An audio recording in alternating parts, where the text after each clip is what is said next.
selamat pagi menjelang siang Bapak-bapak Ibu semua, adik-adik mungkin beberapa juga ada yang mahasiswa gitu ya. Jadi pertama kali saya mengucapkan terima kasih kepada panitia yang sudah berkenan invite saya gitu ya untuk bergabung pada acara yang sangat baik ini gitu ya. Saya sangat appreciate karena kalau saya sudah dari beberapa tahun yang lalu bekerja di Green Chemistry itu sebetulnya dampaknya nggak kena-kena juga gitu ya. Tapi ini momen yang sangat bagus gitu ya untuk sama-sama kita semua sharing gitu ya.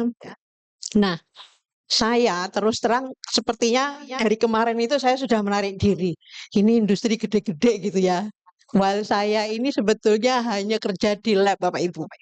Jadi saya itu kerjanya hanya small scale gitu ya di dalam lab saja gitu. Tapi anyway, eh, biasanya kan memang kerja itu dari lab, kemudian ada pilot plan, kemudian ada yang scaling up gitu ya. Jadi nanti kita berbagi saja, Bapak Ibu kalau memang ada yang mungkin bisa kemudian kita berkomunikasi gitu dari sisi skala labnya nanti kemudian nanti kita bisa mengembangkan sesuatu. Tadi ada apa innovation challenge atau apa setelah ini gitu ya itu sangat bagus gitu ya. Karena so far di negara kita gitu ya Indonesia Raya ini kemarin baru Kedaireka itu yang menginitiate ada proyek dari perguruan tinggi dengan industri gitu ya. Oke, jadi sekali lagi saya hanya menyampaikan kepada Bapak Ibu nggak usah worry dengan struktur yang saya berikan. Jadi saya sudah lihat Jenny tadi juga sudah struktur dan struktur karena memang akhirnya kembalinya ke struktur senyawa chemicals gitu ya.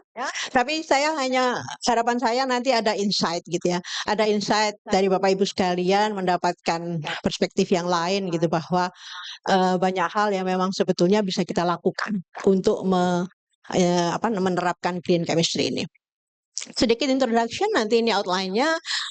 Green chemistry dari kemarin sudah kita bahas, begitu juga dengan 12 prinsipnya.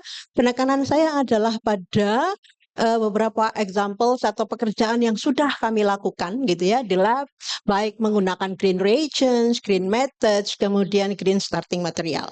Itu yang akan saya sampaikan. Next. Oke, jadi tadi sudah disampaikan Pak Jenny juga bahwa sebetulnya ini tuh juga baru mulai 1998 Paul Anastas. Ya. Nah, sebelumnya apakah kita juga sudah melakukan sesuatu? Iya, tapi waktu itu hanya ada control and law and control Pak ya Pak. Tadi ada pokoknya ada aturan kita mengikuti. Kalau di industri hanya begitu. Jadi tapi kalau yang di sini memang kita fokus start from the beginning gitu. Kita harus memperhatikan chemicals yang kita pakai. Next. Ini adalah 12 prinsip. Nah, yang saya akan sampaikan adalah banyak di luar sana sebetulnya kita memang tidak harus ketika kita mau claiming bahwa itu adalah green things gitu ya. Itu tidak harus semuanya kok. Jadi tergantung kita fokusnya mau di mana.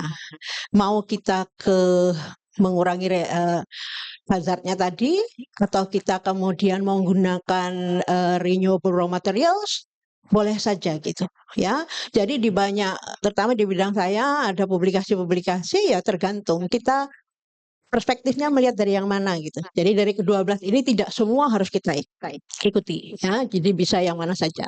Next. Oke, number one itu adalah memang prevent waste itu kita sudah pahami. Yang kedua, next itu adalah synthetic methods, ya. Jadi ini yang synthetic methods yang kemudian kemarin sudah dijelaskan juga gitu bahwa kita harus larinya ke atom ekonomi. Artinya semua senyawa yang kita pakai itu nanti harus menjadikan produk, tidak menjadi waste. Next. Yang ketiga itu adalah synthetic methodologies. Kebetulan saya memang berkecimpung di bidang ini, sintetik ya. Jadi membuat synthetic materials gitu, tetapi sekarang memang harus memikirkan bahwa produk senyawa yang saya pakai itu hazardnya rendah, tetapi produknya itu juga low toxicity atau kalau bisa ya no toxicity ya. Next. Ini adalah contoh Bapak Ibu bahwa ini sudah well known mestinya gitu ya. Jadi waktu pembuatan polikarbonat itu polimer gitu ya. Awalnya proses ini melibatkan foskin. Mungkin Bapak Ibu udah pernah dengar foskin itu sebetulnya yang kena Saddam Hussein itu kena isu ini sebetulnya dia ya. Weapon mass destruction itu. Foskin itu sangat-sangat korosif. Oke. Tapi waktu itu ya memang tetap dibuat saja sebagai untuk polikarbonat. Tapi kemudian dikenal, oh saya nggak punya pointer ya Mbak ya, nggak ada ya? Oh ini, oke. Oh nggak bisa ya, oke. Jadi yang di tengah itu Bapak Ibu, itu adalah yang disebut sebagai diphenyl karbonat. Karbonat itu kan CO3, 2 minus gitu ya. Sehingga ketika ada 2 di ujungnya itu menjadi diphenyl karbonat. Nah, proses ini kemudian dilakukan untuk menghasilkan senyawa yang sama, polikarbonat juga, gitu ya. Sehingga dalam kasus ini dia memodify atau menggunakan chemicals yang less toxicity. Karena diphenyl karbonat itu sangat-sangat tidak berbahaya. Nanti kita akan saya sampaikan berikutnya. Selain itu, dari proses ini, maka kita tahu lah ya, halogenated solvent itu kan toksik. Halogenated solvent, semuanya, mau CCl4, mau dichloromethane gitu, ya, mau kloroform itu adalah toksik. Dengan proses ini, maka mereka bisa mengeliminate penggunaan solventnya karena tidak harus menggunakan klorometan. Karena dalam hal ini, diphenyl karbonat itu mempunyai 2 fungsi. Dia sebagai reaktan, tapi juga dia sebagai solvent. Jadi perlu diklormetan. Akhirnya apa? Polikarbonat yang dihasilkan itu high purity. Dia memiliki puritas yang tinggi. Next. Nah, apa yang kemudian kami lakukan di lab itu adalah menggunakan senyawa yang sama. Kalau maaf Bapak Ibu, strukturnya nggak usah ya. Saya hanya ingin mengatakan bahwa merubah dari OH menjadi OCH3. Yang kedua itu brominasi. Mungkin Bapak Ibu pernah dengar gitu brominasi, memasukkan bromin gitu ya. Bromin klorin itu memang di dalam struktur itu memberikan efek tersendiri. Jadi brominasi biasanya dilakukan menggunakan ini Bapak Ibu, ngeri. Bromin yang pekat gitu itu pekat banget itu toxic banget sehingga harus di fume cupboard. Kalau bekerja harus di dalam lemari asam. Begitu juga dengan dimethyl sulfate itu extremely toxic dan lain-lain. Gitu ya. Jadi akhirnya next apa yang kemudian dikeluarkan ini sudah agak lama mestinya dari 2010 berarti ya. Itu selain diphenyl karbonat tadi ada chemicals yang namanya dimethyl karbonat. Nah, metil karbonat ini yang saya pakai untuk di lab untuk kemudian memproduksi hal yang sama, tetapi saya tidak menggunakan DMS lagi, tidak menggunakan dimethyl sulfat sumber metilnya. Sehingga dalam kasus ini kalau kita perhatikan bahwa reaksi itu kalau menggunakan DMC nanti O-nya menjadi OCH3 tetapi yang keluar itu residunya nanti hanya CO2 dan CH3OH. Dan itu sama sekali tidak berbahaya. Ya. Sedangkan kalau kita menggunakan yang konvensional DMS itu nanti akan ada garamnya itu. Ya. Garamnya ini masih toksik. Jadi kemudian next kita lihat dari beberapa parameter yang menunjukkan bahwa bahan itu tidak berbahaya. Tadi sudah disampaikan Pak Jerry ada LD50 segala macam ya, lethal dose 50. Kita lihat DMC itu 13,8. Itu hampir sama dengan biasalah garam-garam biasa. Jadi tidak ada toksisitas sama sekali. While kalau DMS atau metil iodida itu agen metilasi itu LD50-nya sangat kecil, 0,076. Artinya ya toksik. Artinya sangat-sangat bahaya. Ya. Sehingga di sini yang harus diperhatikan adalah mutagenicity itu perubahan ya, iritasi penggunaan solvennya, waste treatmentnya tidak perlu dan lain-lain. Jadi memang ini unggul gitu ya. Walaupun pada saat itu harganya cukup mahal. Saya bilang bahwa green reagen itu cukup mahal. ya. Tetapi karena waktu itu memang ada kerjasama juga sehingga kita melakukan ini gitu, ya. Oke, jadi ini menjadi pilihan kami. Next, terus lagi. Nah, ini yang kami lakukan sehingga dengan menggunakan vanilin saja, ini mahasiswa saya lakukan, kita bisa mengoptimasi. Akhirnya reaksinya itu tetap bagus menggunakan DMC, kemudian tetap dapat hasil yang di sana untuk senyawa genol 96%. Kita masih bisa dapat hasil yang purity-nya bagus, yield-nya bagus gitu ya. Itu bisa. Ya. Next. Apa lagi? Ya. Kalau tadi itu adalah small molecule, karena vanilin itu molekulnya kecil, maka kemudian kami pindah ke senyawa yang bulky. Bulky itu agak besar. Bapak Ibu mungkin pernah dengar tentang CNSL. Ini adalah minyak dari cangkangnya mete. Itu kalau di daerah Jogja itu ada penghasil mete Wonosari itu, ya, itu limbah Bapak Ibu. Itu limbah. Itu kalau dipres nanti keluar minyaknya. Dan itu kalau Bapak Ibu googling nanti banyak dipakai di industri itu untuk resin, untuk lubrikan dan lain-lain itu banyak.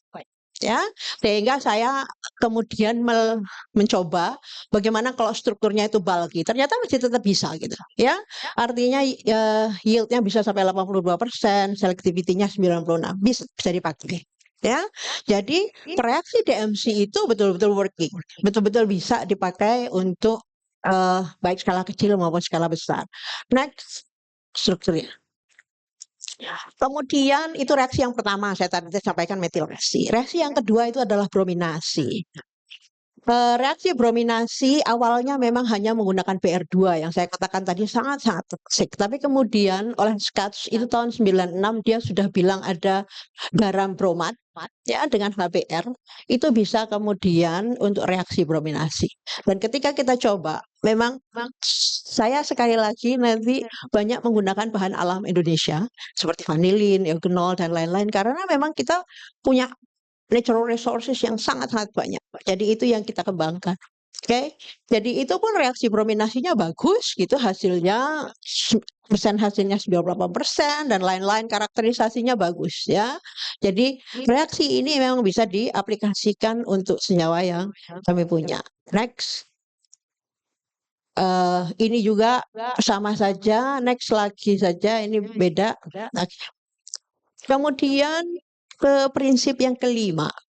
Jadi kalau melakukan satu reaksi itu kalau bisa tidak menggunakan bahan tambahan. Intinya begitu. Kalau bisa. Jadi solvennya dikurangi atau kemudian tanpa solven gitu ya. Next. Tapi solven yang dipakai pun jadi harus lebih aman gitu ya. Oleh karena itu kan kemarin sudah ada dash segala macam disampaikan oleh Bu siapa gitu ya, ada dash yang dari wes ya itu dash itu bisa dipakai gitu ya.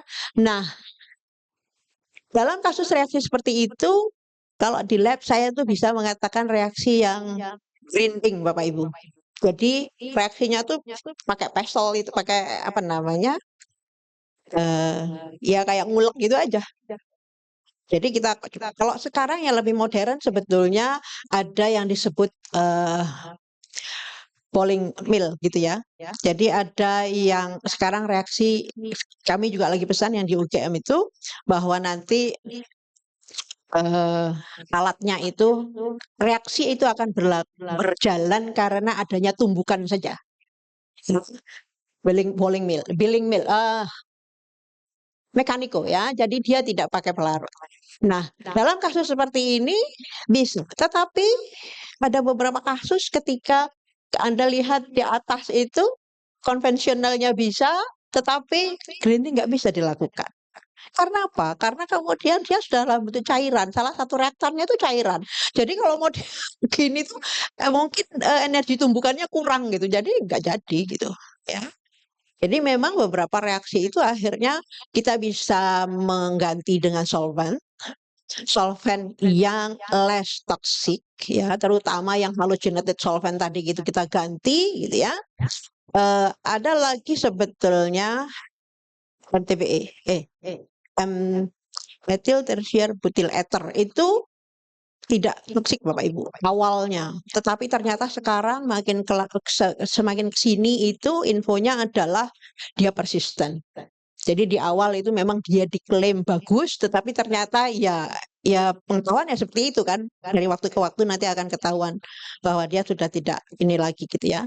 Jadi dari toksisitasnya dia tidak, tetapi ternyata dia masuk ke dalam groundwater. Jadi itu sangat berbahaya juga. Ini yang grinding gitu. Jadi reaksi itu bisa kita gerus gitu ya, istilahnya digerus gitu ya, pakai pesel. Terus next energi. Next. Jadi ini prinsip keenam itu reaksi menggunakan energi yang seminimal mungkin. Energi kalau saya di lab biasanya kan memang kita pakai reflux selama mau berapa jam dan lain-lain ya. Tetapi kemudian ini yang kami lakukan ini dalam salah satu kerjaan kami gitu ya, membuat senyawa obat itu kemudian diuji anti kansernya, nanti tadi ada in siliconya dan lain-lain. Next.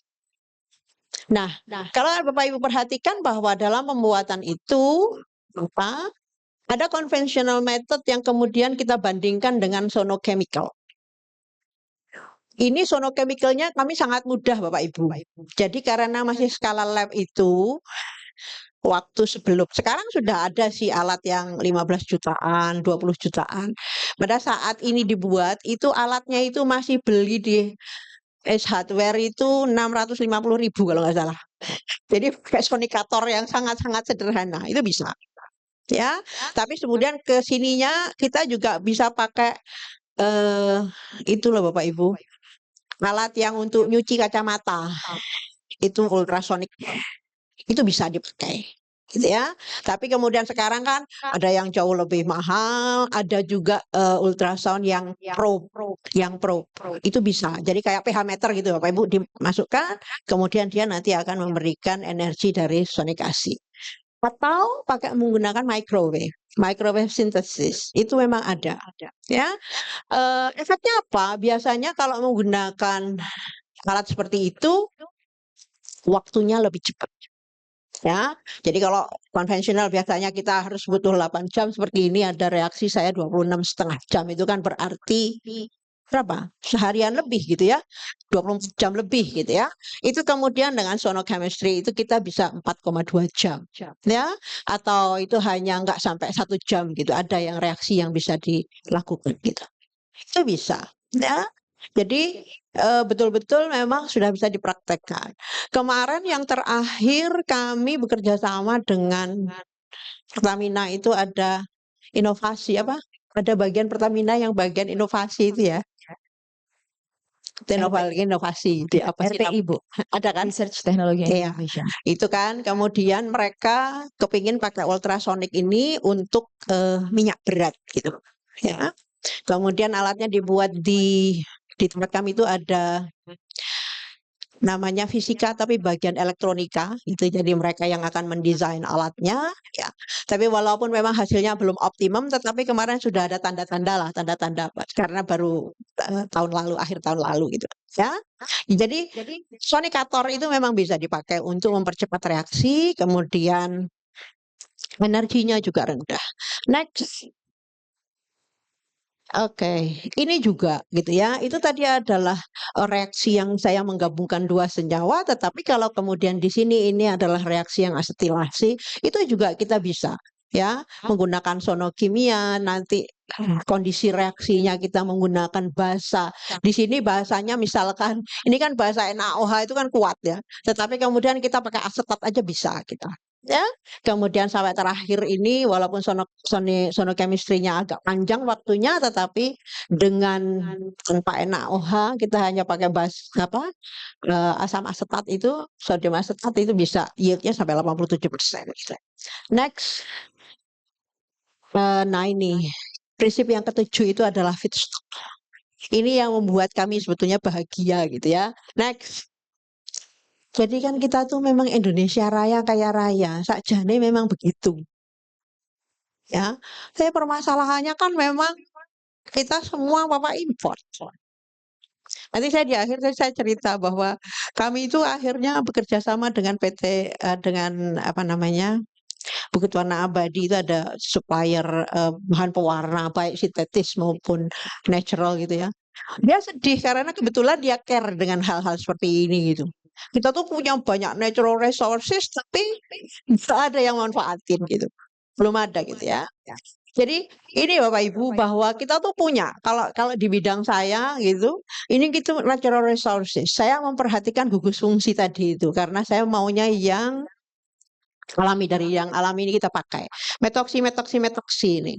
Permasalahan dengan bahan alam kita itu kalau kemudian itu dijual keluar jelas harganya rendah karena apa? Purity-nya jelek. Jadi economic value-nya jelas gak bersaing gitu. Walaupun kalau dari sana di ekspor pulang lagi ke kita ya hasilnya mesti mahal. Itu sudah jadi jaminan ya.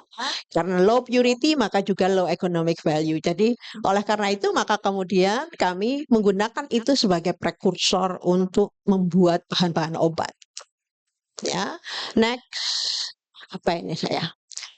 Sebagai contoh ini Bapak Ibu, clove oil di daerah kami di Jogja itu daerah Samigaluh itu ada industri apa small industry gitu ya, tuh MKM gitulah.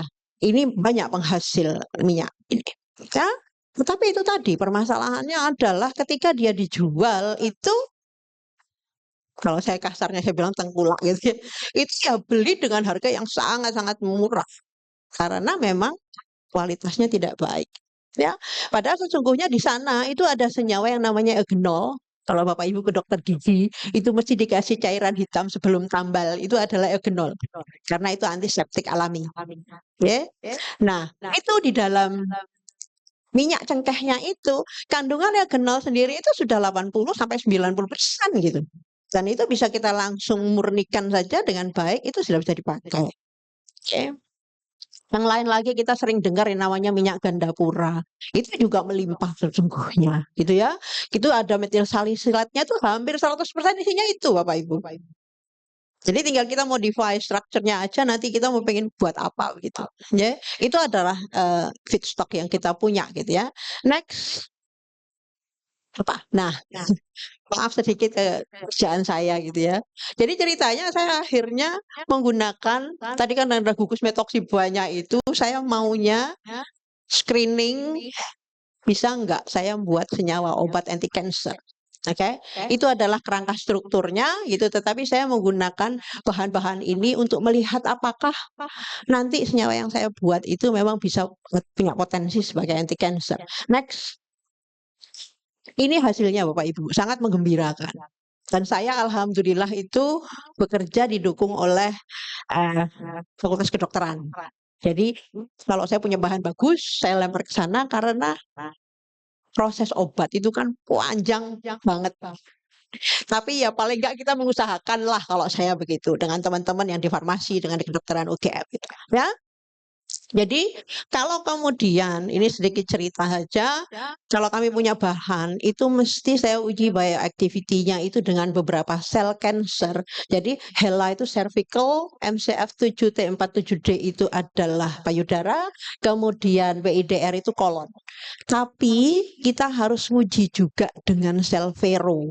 Sel Vero itu adalah sel normal karena yang diperlukan oleh teman-teman saya di kedokteran itu adalah harus toksik terhadap selnya, tapi tidak toksik terhadap sel normal gitu. Selectivity namanya.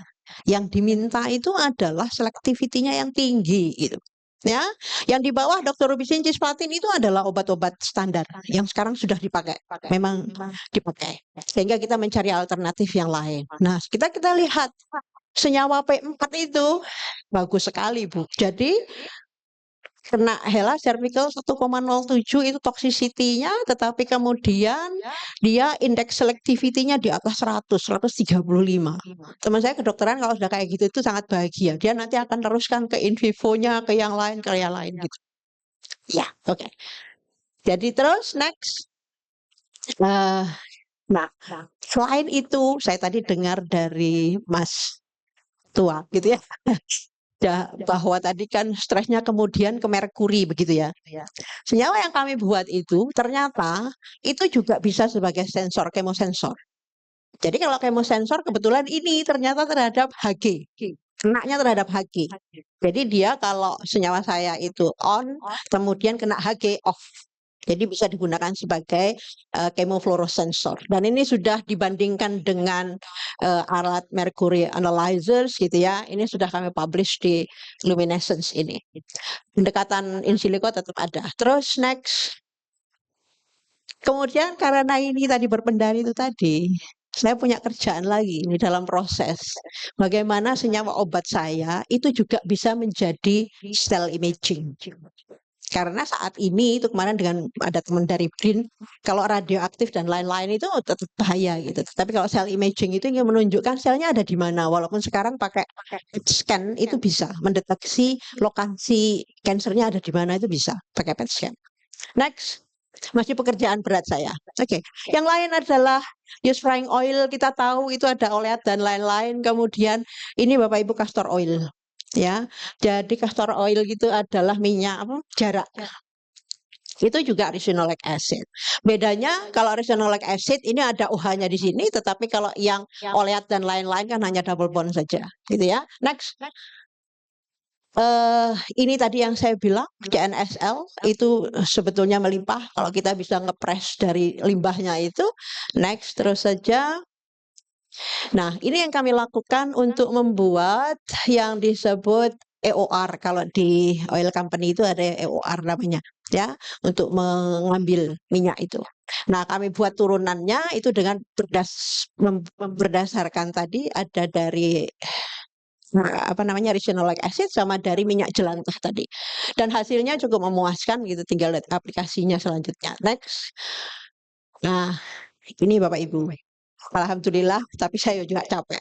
Jadi tahun 2022, 2023 kami dapat kedai Reka. Itu karena permintaan dari Warna Abadi yang merasa bahwa Bu, kita tuh punya banyak natural resources, tapi semua itu import. Jadi yang namanya kunyit itu kan serbuk kunyit, kurkumin, kunyit, ya. Tetapi kemudian ada juga yang namanya kurkumin yang dipakai untuk segala macam kepentingan, baik itu untuk obat, makanan, dan lain-lain. Nah, itu semua dari India. Nggak ada warna alam yang kita punya produksi sendiri itu nggak ada. Even Bapak Ibu, cabai serbuk yang Indomie itu loh, itu katanya ya impor, semua ya impor. Kita tuh nggak bisa gitu. Jadi saya nggak ngerti juga. Akhirnya kita kerjasama 2 tahun terakhir mini plant ini ya 20 kilo, ekstraksi 20 kilo. Kita dapatkan metodenya, kemudian kita bisa dapat menghasilkan serbuk ini dengan purity yang tinggi di atas 95%, kristalin dan lain-lain. Next. Derivatisasi itu kalau bisa tidak harus dilakukan. Next, ini saya Bapak Ibu mungkin kalau ada yang butuh info, kami pernah bekerja sama dengan Braunschweig Uni Germany karena ada dual degree program, sehingga ini ada banyak resep di sini untuk reaksi itu, ya. Dan kami kebagian mengindonesiakannya. Jadi dia bahasa Jerman, ada yang bahasa Inggris, ada yang bahasa Indonesia. Kami bekerja sama untuk bahasa Indonesianya. Next. Nah, dari percobaan yang itu, kalau kita bandingkan, saya kemarin melakukan sang oleat murni itu kalau menggunakan prosedur yang ada, maka yieldnya 87%. Tetapi kemudian kita bisa mengambil dari minyak jelantah langsung. Saya punya pikiran minyak jelantah tidak harus diambil oleatnya, baru kemudian oleat dirubah. Nggak usah. Langsung saja karena oleat dan linoleat yang punya double bond, yang lain nggak punya. Itu pun dapat 76%. Tetapi saya sudah memangkas 2-3 prosedur, sehingga itu menjadi lebih efisien. Terus, catalytic reagents next. Kita punya banyak bahan alam juga, ada bentonite, ada clay, ada zeolite dan lain-lain. Itu kemudian kita doping pakai PDO, itu hasilnya bagus sebagai katalis heterogen. Bapak Ibu, katalis heterogen itu juga jadi primadona. Karena apa? Karena dengan katalis heterogen reaksi dicampur, kemudian tinggal disaring, katalisnya pergi. Jadi sudah terpisah dari kalau kita pakai katalisnya homogen kan kita harus menetralkan, harus ngekstrak dan lain-lain. Kelebihannya di sana, ya. Jadi ini adalah reaksi yang kita lakukan untuk reaksi asilasi, gitu ya. Itu sudah bisa berlangsung dengan baik. Next, ini selectivity-nya pekerjaan kami dibandingkan dengan yang lain. Next, ini terus chemical products. Ini adalah membuat biolubrikan. Jadi kami sekali lagi memanfaatkan minyak jelantah tadi, kemudian kita derivatisasi. Di sini reaksinya saya menggunakan katalis heterogen, non-morillonate. Itu katalis heterogen sehingga reaksinya lebih cepat juga gitu ya, yang lebih baik. Liquid karena kita butuh biolubrikan itu bentuknya juga cairan kental gitu untuk lubrikan gitu ya. Hasilnya bagus, tan itu acidnya base, kemudian yang 4 itu yang IV itu adalah oksidatif. Jadi itu kalau dibandingkan dengan komersial lubrikan masih kategorinya baik ya. Next, ini juga hal yang sama yang kami lakukan, pokoknya menggunakan minyak goreng jelantah aja punya dapat. Terus, so closing remark dari saya, kerjaan kita masih banyak. Kalau Bapak Ibu di industri ya ayo sama-sama gitu ya. Green practice-nya seperti apa gitu. Kalau saya tetap di lab karena memang pekerjaan saya ya mau tidak mau memang itu yang harus kita kembangkan. Tapi aware terhadap masalah green chemistry itu loh yang harus kita tingkatkan gitu. Oke, itu saja dari saya. Next ada lagi kah? Terima kasih. Ini anak-anak saya, kelompok-kelompok riset saya yang memang sangat bekerja keras untuk mendapatkan hasil-hasil yang sangat baik. Dana biasanya saya dapatnya dari Dikti, UGM juga ada. Oke, thank you. Terima kasih. Bapak Ibu semoga memberi wawasan gitu ya. Terima kasih. Terima kasih banyak Bu Tutu. Silakan untuk duduk di sebelah saya, Ibu.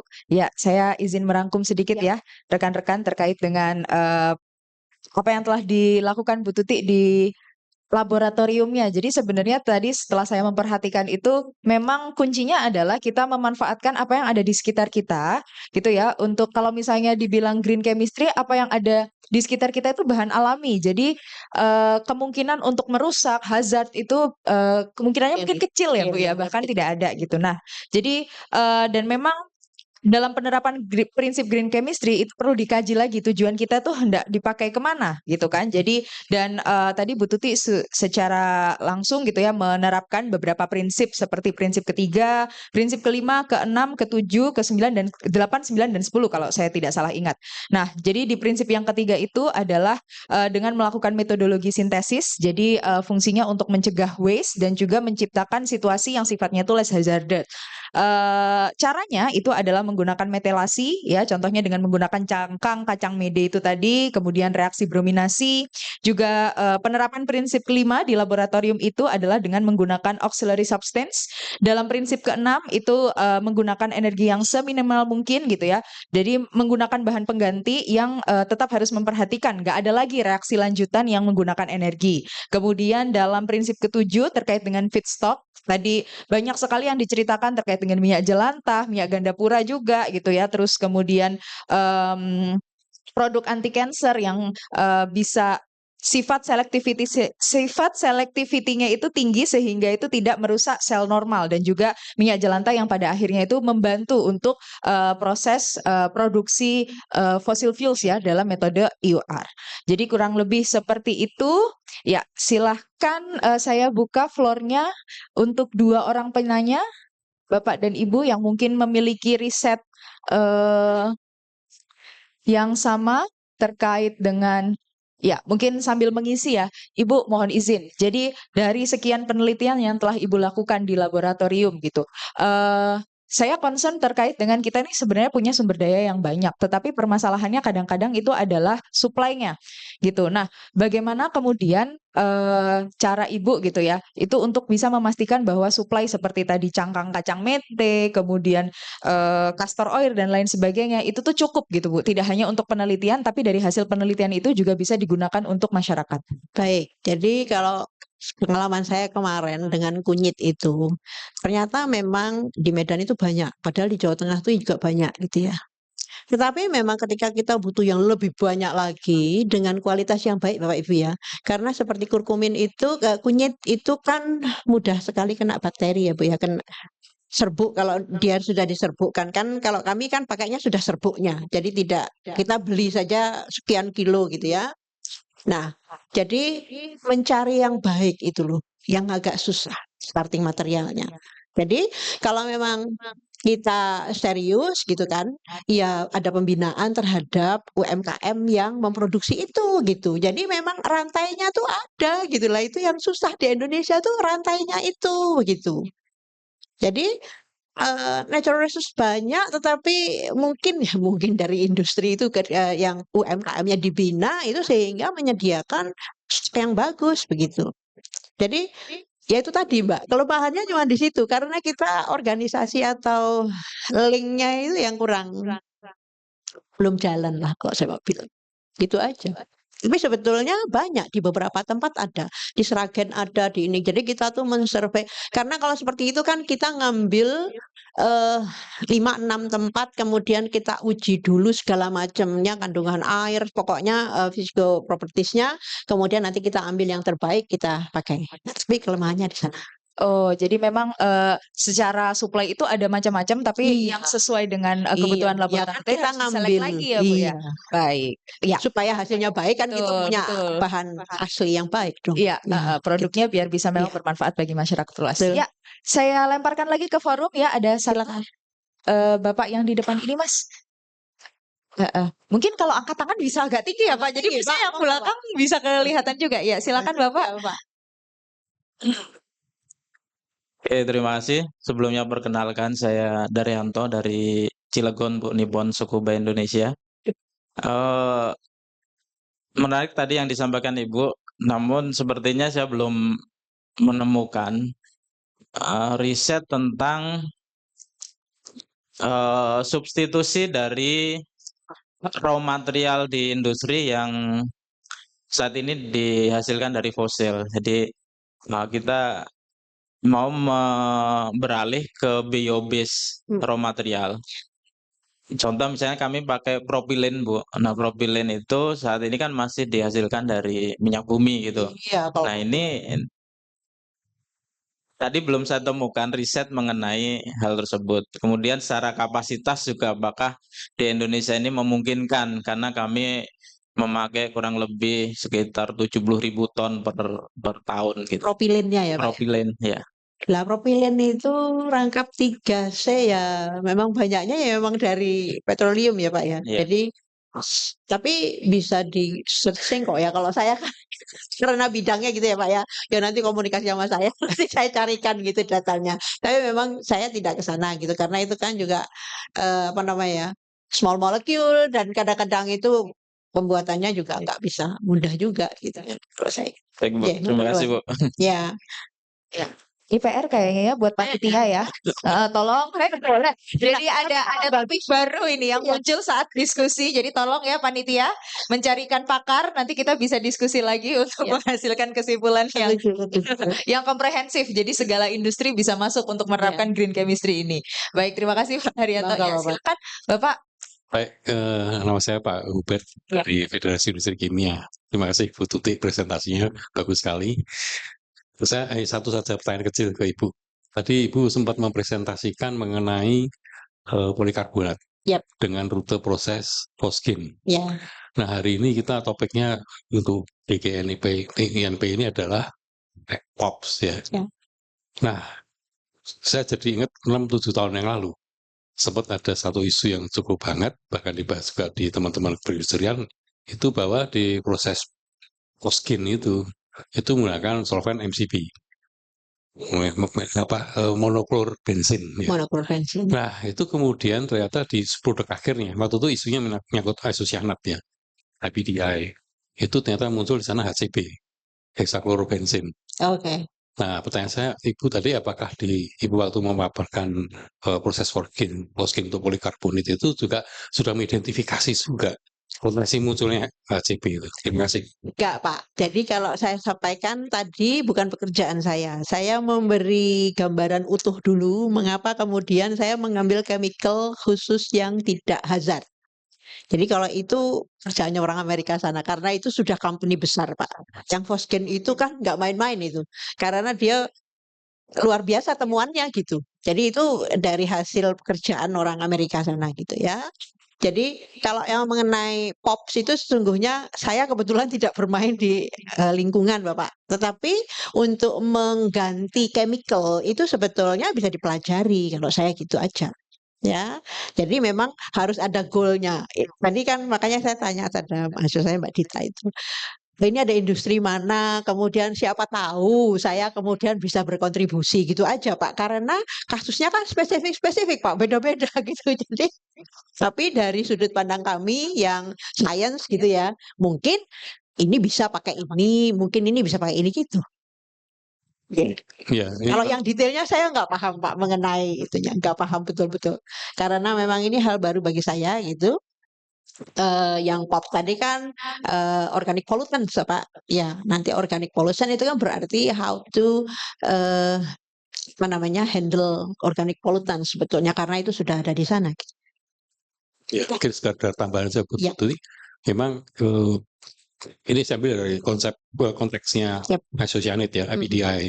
Itu memang setelah ada temuan adanya HCP di rute yang Foskin tadi, memang akhirnya dikembangkan yang proses namanya urea proses, di mana tidak muncul HCP. Itu saja yang tambahan saya. Oke. Terima kasih. Bu. Matur nuwun. Iya, terima kasih banyak Pak Ubed. Ya, ini juga mungkin jadi concern kita bersama ya Bu. Iya, betul. Banyak lini kehidupan, isu-isu juga gitu ya. Tapi memang Bu Tuti fokusnya masih untuk Organik. Saya sih organic things gitu, Betul. organik senyawa organik gitu Bapak. Iya, Ibu. sehingga nanti mungkin juga mudah-mudahan setelah diskusi ini muncul lagi kolaborasi-kolaborasi karena ada ide-ide Setuju. ya terkait dengan isu-isu yang beredar di masyarakat. Setuju Mbak Mita. Iya, baik. Terima kasih banyak Bu Tuti, tepuk tangan sekali. Sama-sama.